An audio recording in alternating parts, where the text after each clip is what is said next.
नमस्कार दोस्तों, ट्रिकी गुरु अमित गुप्ता के YouTube चैनल में आज आपका फिर से स्वागत है। दोस्तों, आज हम आपके लिए लेकर आए हैं रेलवे ग्रुप डी के लिए रेलवे की परीक्षाओं में पूछे गए तार्किक वेन आरेख के सभी प्रश्न, जो कि आपके रिवीजन के लिए बहुत ही अच्छी तरीके से काम करेगा और आपकी स्पीड को बढ़ा देगा। और ये सारे के सारे प्रश्न विगत परीक्षाओं में पूछे जा चुके हैं। तो देखते हैं पहला प्रश्न। तो देखिए, सबसे पहले हम प्रश्न देख लेते हैं इसमें क्या कह रहा है। तो इसमें कह रहा है कि एक डिनर पार्टी में मछली और मांस दोनों परोसे गए और कुछ ने केवल यहाँ से मेन लाइन शुरू हो रहा है, कुछ ने केवल मछली और कुछ ने केवल मांस खाया। पार्टी में कुछ शाकाहारी भी थे जिन्होंने कुछ भी नहीं खाया। शेष लोगों ने मांस और मछली दोनों खाया, यानी कुछ लोग केवल मछली खाए, कुछ लोग केवल मांस खाए, और शाकाहारी लोगों ने कुछ नहीं खाया और कुछ लोग मछली और मांस दोनों खाए। तो इसके लिए सबसे अच्छा चित्र कौन सा होगा? तो इसके लिए सबसे अच्छा चित्र होगा ए वाला। इसमें इस क्या है? तो इसमें यह है कि इसमें सबसे पहले ये देखिए, इधर वाला जो ये भाग है, ये वाला वृत्त, तो इसका मतलब कुछ मछली खाने वाले और ये कुछ मांस खाने वाले, और बीच में जो है, बीच का जो भाग है, यानी कि मछली और मांस जिन्होंने दोनों खाए वो है। एक तरफ मछली खाने वाले, एक तरफ मांस खाने वाले, और बीच में जो दोनों ही खा रहे हैं, और ये हैं बेचारे शाकाहारी जिन्होंने कुछ नहीं खाया। तो ये हमारा आंसर हो जाता है ए। अगला प्रश्न है गाजर सब्जी भोजन। गाजर सब्जी भोजन के लिए कौन सा चित्र है?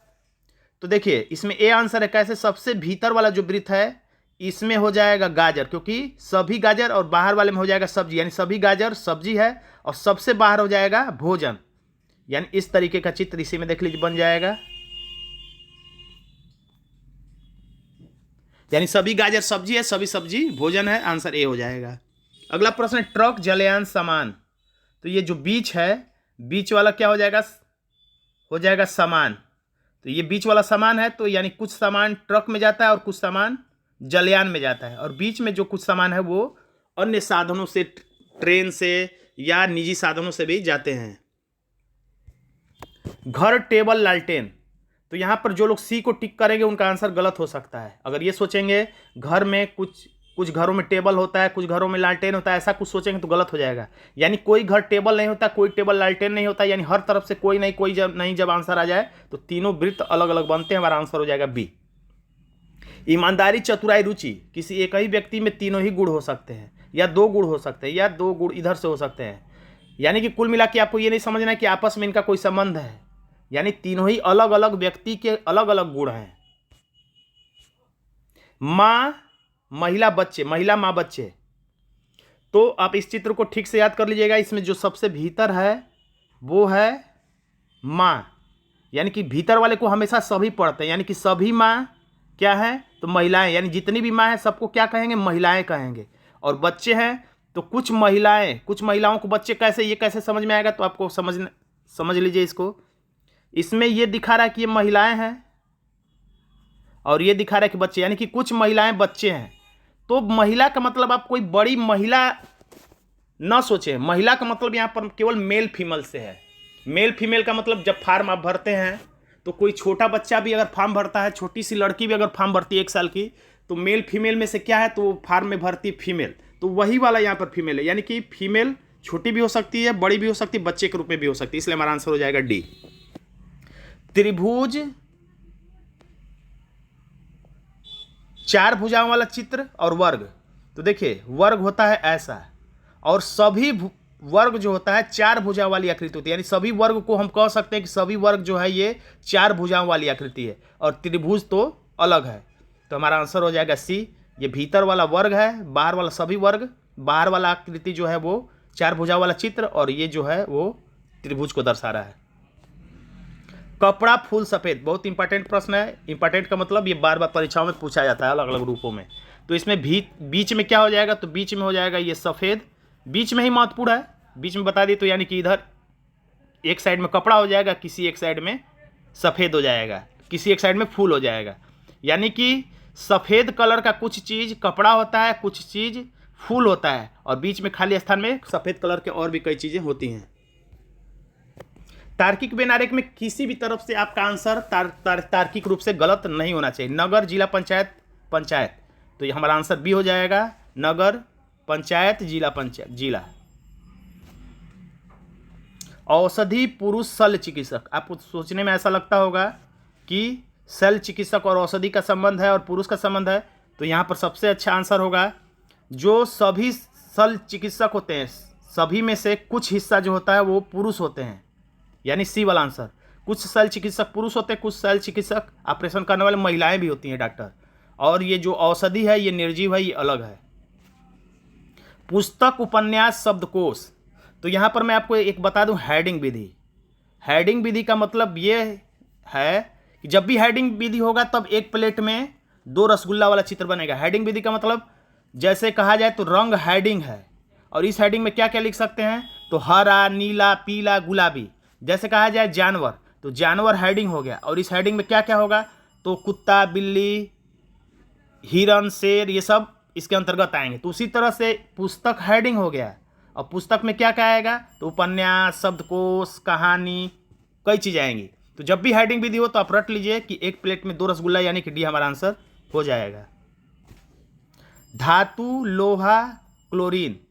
तो इसमें हमारा आंसर क्या हो जाएगा, तो डी हो जाएगा। सबसे भीतर क्या है, ये लोहा है, यानी ये सभी लोहा क्या है, धातु कहलाता है, और क्लोरीन अलग है, धातु नहीं है।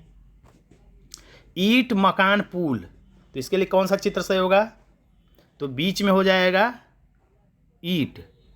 कुछ ईंट का मकान बनता है और कुछ ईंट का पुल बनता है। अब धूम्रपान करने वाले, वकील, और धूम्रपान नहीं करने वाले। तो इसमें बीच में हो जाएंगे वकील साहब, यानी कि वकील, कुछ वकील धूम्रपान करने वाले और कुछ वकील धूम्रपान नहीं करने वाले होते हैं।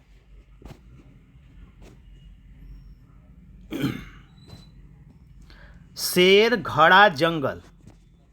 तो सभी शेर जो होते हैं वो जंगल में होते हैं, तो ऐसा चित्र, और घड़ा अलग बन जाएगा, यानी हमारा आंसर हो जाएगा सी। अब आप ये नहीं सोच सकते हैं कि सभी शेर जंगल में नहीं होते, बल्कि कुछ शेर रोड पर भी आ जाते हैं, या कुछ शेर चिड़ियाघर में भी होते हैं। तो ऐसा कुछ सोच के, अपवाद को सोच के आप आंसर गलत कर सकते हैं। तो अपवाद के बारे में आपको नहीं सोचना, अगर 1%, 2% कोई बात है तो।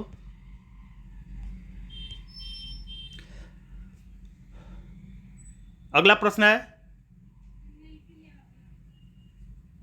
मेढक, बिल्ली, कुत्ता। मेढक, बिल्ली, कुत्ता, तो तीनों का आपस में कोई संबंध नहीं है, यानी बी हो जाएगा हमारा आंसर। अगला प्रश्न है, बर्तन, आभूषण, सिल्वर। तो इसमें हमारा आंसर हो जाएगा ये ए वाला। इसमें बीच में होगा सिल्वर, यानी कि चांदी। तो कुछ चांदी का बर्तन बनता है, कुछ चांदी का आभूषण बनता है। रेलगाड़ी, बस और सार्वजनिक यातायात प्रणाली।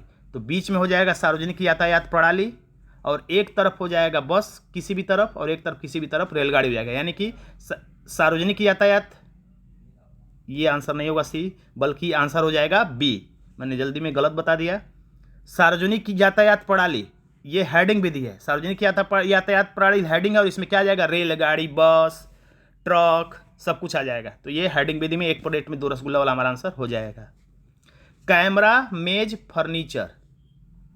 तो सभी मेज, यानी जितने ये मेज होते हैं, सभी के सभी मेज क्या कहलाते हैं, फर्नीचर के अंतर्गत आते हैं। तो सभी मेज फर्नीचर होते हैं। ये मेज है और ये है फर्नीचर, यानी कि सभी मेज फर्नीचर होते हैं, और कैमरा अलग है, न मेज है न फर्नीचर है। नागरिक, शिक्षित, मनुष्य। तो कुछ नागरिक शिक्षित होते हैं, कुछ शिक्षित नागरिक होते हैं, लेकिन ये सभी कहलाते हैं क्या, तो सभी मनुष्य कहलाते हैं। बाहर मनुष्य होगा। मोबाइल, लैपटॉप, इलेक्ट्रॉनिक यंत्र। तो फिर हेडिंग भी दिया गया, ये हेडिंग है इलेक्ट्रॉनिक यंत्र, और इस हेडिंग के अंतर्गत क्या आएगा, लैपटॉप, मोबाइल, टेलीविज़न, रेडियो, अन्य कई वस्तुएं आ जाएंगी। तो हमारा हेडिंग विधि के हिसाब से आंसर डी हो जाएगा। जानवर, जेबरा, गैंडा। फिर हेडिंग विधि, जानवर हेडिंग है, और जेबरा, गैंडा, कुत्ता, बिल्ली, ये सब इसके अंतर्गत आएंगे। तो एक प्लेट में 2 रसगुल्ला वाला हमारा आंसर हो जाएगा। आप एक प्लेट में अगर नॉनवेज हैं तो एक प्लेट में 2 अंडा भी कह सकते हैं। फिर से देखिए, अगला प्रश्न है, बटन, पेन, कमीज। बटन, पेन, कमीज। तो हम कह सकते हैं कि सभी बटन कमीज में होते हैं और पेन अलग होता है। अब ये आप मत कहिएगा कि कमीज के पॉकेट में कलम खोसा जाता है, तो ऐसा अपवाद आपको नहीं सोचना, नहीं तो आंसर गलत हो जाएगा। संगीतकार, वादक, वायलिन वादक। जितने वायलिन बजाने वाले हैं सभी वायलिन वादक को वाद्य वादक यानी बाजा बजाने वाला कहा जाता है, और सभी बाजा बजाने वाले को या वायलिन वादक को संगीतकार कहा जाता है। तो ये कुएं वाला चित्र बन जाएगा, आंसर हो जाएगा ए। टीवी, कैमरा, ट्रेन, तो सारे अलग अलग हैं, किसी का किसी को कोई संबंध नहीं, तो हमारा डी आंसर हो जाएगा। झाड़ू, पोछा, फर्श क्लीनर, फिर हेडिंग दी, इसमें हेडिंग क्या है तो फर्श क्लीनर, और इसके अंतर्गत क्या आ गया पोछा, झाड़ू, तो हमारा आंसर हो जाएगा एक प्लेट में 2 रसगुल्ला यानी विकल्प बी। तो दोस्तों आज का एक छोटा सा वीडियो आपको कैसा लगा कमेंट बॉक्स में जरूर लिखिएगा। वीडियो अच्छा लगे तो वीडियो को लाइक कर दीजिएगा, इसे अपने दोस्तों में शेयर कर दीजिएगा, और अभी तक आपने मेरे चैनल को सब्सक्राइब नहीं किया तो सब्सक्राइब भी कर लीजिएगा। धन्यवाद दोस्तों।